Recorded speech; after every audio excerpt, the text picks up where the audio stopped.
ஆடிய திருப்பாதம் அம்பலத்திலே நின்ற அண்ணாமலையாரை கைது. மூத்தோர் சொல் அமிர்தம் என்பார்கள். மகான் ஒருவர் தனது சீடருடன் நதியிலே நீராட செல்கின்றார். சீடன் கரையிலே தங்கிவிட மகான் நதியிலே இறங்கி நீராடுகின்றார். அப்போது தேள் ஒன்று மிதந்து வருகின்றது தண்ணீரில். அதனை கண்டு அதன் மீது இரக்கம் கொண்டு அந்த தேளின் உயிரை நாம் காப்பாற்ற வேண்டும் என்ற நல்ல எண்ணத்திலே மகான் தேளை எடுத்து கரையிலே விட்டுவிட எத்தனிக்கின்றார். தேள் அதன் இயல்புக்குரிய குணத்திற்கு உரிய பண்பின்படி மகானை கொட்டுகின்றார். மகான் வலியினால் அலறி துடித்து கையை உதற மறுபடியும் தேள் தண்ணீரிலே விழுந்து விடுகின்றது. அந்த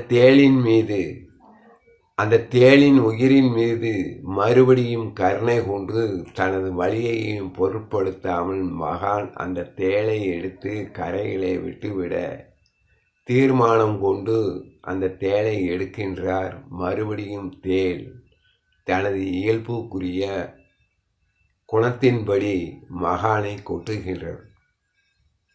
இதனை கரையிலே இருந்து பார்த்து கொண்டிருந்த சீடன் குருவுக்கு மிஞ்சிய சீடனாக மகானுக்கு அறிவுரை கூறுகின்றான். குருநாதரே, ஆன்மீகம் என்றால் என்ன?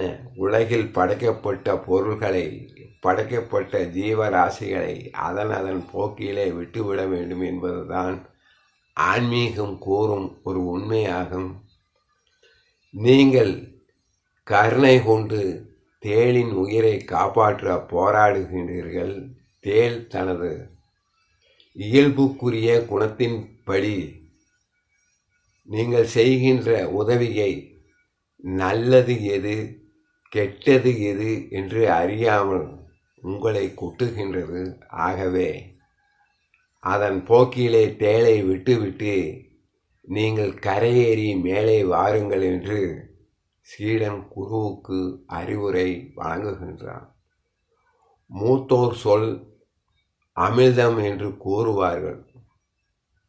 துஷ்டர்களை கண்டால் தூர விலகு என்று மூத்தோர் கூறுகின்றார்கள்.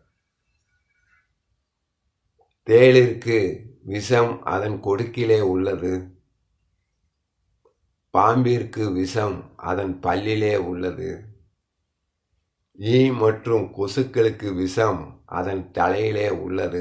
ஆனால் மனிதராக பிறந்த துஷ்டர்களுக்கு விஷம் அவர்கள் எண்ணத்திலே, அவர்கள் செயலிலே, அவர்கள் உயிரிலே, அவர்கள் உடலிலே, அவர்கள் உணர்விலே, அவர்கள் மூச்சு காற்றிலே, அவர்கள் பார்வையிலே உள்ளதால் துஷ்டர்களை கண்டால் தூர விலகு என்று பெரியவர்கள் கூறுகின்றார்கள். மூத்தோர் சொல் அமிர்தம் என்று கூறுவார்கள்.